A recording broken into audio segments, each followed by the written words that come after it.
സദൃശ്യവാക്യങ്ങൾ 29-25 വാക്യത്തിൽ നിന്നാണ് നാം ഈ ദൈവഭയം, മനുഷ്യഭയം എന്ന വിഷയങ്ങൾ ധ്യാനിച്ചത്.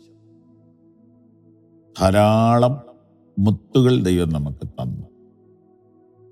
ഇത് ആ ദൈവഭയം എന്നുള്ള ചിന്ത മുഴുവനും കൂടെ നിങ്ങൾക്ക്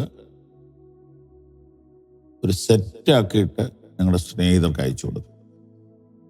കർത്താവിൻ്റെ ഒരു കൃപയാണിത് ഇങ്ങനെ തരുന്നത്. ഇന്ന് നമ്മൾ അതിൻ്റെ അടുത്ത ഭാഗത്തേക്ക് പോവുകയാണ്. 26 വാക്യം. അനേകർ അധിപതിയുടെ മുഖപ്രസാദം അന്വേഷിക്കുന്നു, മനുഷ്യന്റെ ന്യായവിധിയോ യഹോവയാൽ വരുന്നു. ദൈവപ്രസാദവും മനുഷ്യപ്രസാദവും. അനേകർ അധിപതിയുടെ മുഖപ്രസാദം അന്വേഷിക്കുന്നു. എന്നാൽ യഥാർത്ഥ ന്യായവിധി ദൈവത്തിൽ നിന്ന് വരും. ആരാണ് അധിപതി? എൻ്റെ വീട്ടിൽ ഞാനാണ് അധിപതി.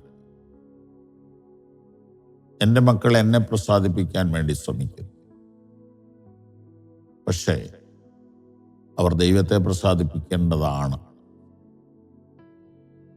ഇനി എൻ്റെ സഭയിലോ ആളുകൾ എന്നെ പ്രസാദിപ്പിക്കാൻ ശ്രമിക്കുന്നു. എല്ലാവരുമല്ല, ചിലർ. ഞങ്ങൾക്ക് കുറച്ച് സഭകളുണ്ട്, 26-30ഓളം ശുശ്രൂഷകരുണ്ട്. അവരും ഒരു പരിധി വരെ എന്നെ പ്രസാദിപ്പിക്കാൻ ചിലപ്പോൾ ശ്രമിക്കും. എല്ലാവരുമല്ല. പക്ഷെ കറക്റ്റായിട്ടുള്ള വിധി വരുന്നത് ദൈവത്തിൽ നിന്നാണ്. എന്നെ പ്രസാദിപ്പിക്കുന്നത് കൊണ്ട് പ്രയോജനം ഇല്ല. ദൈവത്തെ പ്രസാദിപ്പിച്ചാൽ മാത്രമേ പ്രയോജനമുള്ളൂ. എന്തുകൊണ്ടെന്നാൽ മനുഷ്യർ പ്രസാദിച്ചാലും മനുഷ്യർക്ക് നമ്മളെ ന്യായവിധിയിൽ നിന്ന് രക്ഷിക്കാൻ കഴിയത്തില്ല. മനുഷ്യർക്ക് നമ്മളെ മരണത്തിൽ നിന്ന് പിടിക്കാൻ കഴിയത്തില്ല. മനുഷ്യർക്ക് നമ്മളെ മരണാനന്തര ജീവിതത്തിൽ ജസ്റ്റ് ഒന്ന് ഹെൽപ്പ് ചെയ്യാൻ പറ്റത്തില്ല. ഒരു റെക്കമെൻഡേഷനും നടക്കത്തില്ല. ഇപ്പോൾ പാസ്പോർട്ട് ഓഫീസിൽ ചെന്ന നീണ്ട ക്യൂ. പരിചയക്കാര് ഉണ്ടെങ്കിൽ വേറെ വഴിയകത്ത് കയറാം. പോലീസ് സ്റ്റേഷനിൽ ചെല്ലുമ്പോൾ അകത്തൊരു ഉദ്യോഗസ്ഥനെ പരിചയമുണ്ടെങ്കിൽ പെട്ടെന്ന് നിങ്ങളുടെ കാര്യം നടക്കും. ഇങ്ങനെ ലോകത്തിലെവിടെയും, അസംബ്ലിയിലും പാർലമെന്റിലും കലക്ട്രേറ്റിലുമൊക്കെ പരിചയങ്ങളും ബന്ധങ്ങളും സ്വാധീനങ്ങളും പ്രയോജനപ്പെടും. പക്ഷെ ദൈവസന്നിധിയിൽ അല്പം പോലും ഇല്ല. മനുഷ്യരെ പ്രസാദിപ്പിക്കണം. അതിന് നല്ല കഴിവാണ് നമ്മുടെ ആളുകൾ. അവരതിനെ എന്ത് ചെയ്യുമെന്നറിയാവോ? മുഖസ്തുതി പറഞ്ഞുകൊണ്ടേയിരിക്കും. അവർക്കതിന് നല്ല കഴിവാണ്. മുഖസ്തുതി വീരന്മാരെന്നാണ് അവരെ വിളിക്കുന്നത്. അവരെ ദൈവവചനം പറയാനോ പ്രാർത്ഥിക്കാനോ ആശംസ പറയാനോ സമയം കിട്ടിയാൽ അവരവിടെ ഇരിക്കുന്ന ആളുകളെ വാനോളം പുകഴ്ത്തും. എന്നിട്ട് ഒടുവിൽ സമയമില്ലെന്ന് പറയുക. ദൂരെ സമയമായി പുകഴ്ത്തി കളയുന്നത്. ഇതിൻ്റെ കാരണം എന്നാണെന്നറിയോ? അവർക്കറിയില്ല ന്യായവിധി ദൈവത്തിൽ നിന്നാണ് വരുന്നത്. എൻ്റെ ബലമായ ബോധ്യം ഈ മനുഷ്യരെ പ്രസാദിപ്പിക്കുന്നത് ശരിയല്ലെന്ന്.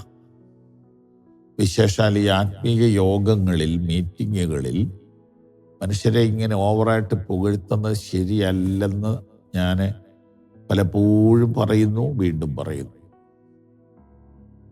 ചിലയിടത്തൊക്കെ ഒരു വാക്ക് ആളുകളെ ഒന്ന് ഇൻട്രൊഡ്യൂസ് ചെയ്യണം എന്നതിലുപരി നമ്മളതിങ്ങനെ വാചകങ്ങൾ കൂട്ടി പ്രശംസിക്കുന്നത് കാര്യം സാധിക്കാനാണോ? ഓർത്തുകൊള്ളുക, ന്യായവിധി ദൈവത്തിൽ നിന്ന് വരുന്നു. വാക്യം വായിച്ച് കേൾപ്പിക്കാം. അനേകർ അധിപതിയുടെ മുഖപ്രസാദം അന്വേഷിക്കുന്നു, മനുഷ്യന്റെ ന്യായവിധിയോ യഹോവയാൽ വരുന്നു. നമ്മുടെ സഭയുടെ അധിപതി എന്ന് പറഞ്ഞ ലീഡേഴ്സ് ഇങ്ങനെയുള്ളവരെ പ്രസാദിപ്പിക്കുന്നത് ആവശ്യമായിട്ടുണ്ട്. കുറച്ചൊക്കെ എന്ന് പറഞ്ഞാൽ അവരെ പിണക്കേണ്ട കാര്യമൊന്നുമില്ല, അവർക്ക് കൊടുക്കേണ്ട റെസ്പെക്റ്റ് കൊടുക്കണം. എന്നാൽ അവർ മനുഷ്യരുമാണ്, അവർ മരിച്ചു പോകുന്നവരാണ്. അവർ ഒരു സമയം കഴിയുമ്പോൾ ഭൂമിയിൽ നിന്ന് മാറ്റപ്പെടുകയും ചെയ്യും. അവർക്ക് അധികാരം പിന്നെ ഇല്ല. 5 കൊല്ലത്തിൽ കൂടുതൽ ഒരു സ്ഥാപനത്തിലും ആർക്കും അധികാരമില്ല. അപ്പോൾ മനുഷ്യരെ പ്രസാദിപ്പിക്കുന്നത് പരാജയം, മനുഷ്യരെ പ്രസാദിപ്പിക്കുന്നത് പരാജയം. ദൈവത്തെ പ്രസാദിപ്പിക്കുക, കാരണം ഫൈനൽ അതോറിറ്റി ദൈവമാണ്. God bless you. ഈ സന്ദേശങ്ങൾ തുടർച്ചയായി നിങ്ങൾക്ക് ലഭിക്കുവാൻ ഞങ്ങളുടെ വാട്സപ്പും ഫേസ്ബുക്കും ഫോളോ ചെയ്യുക.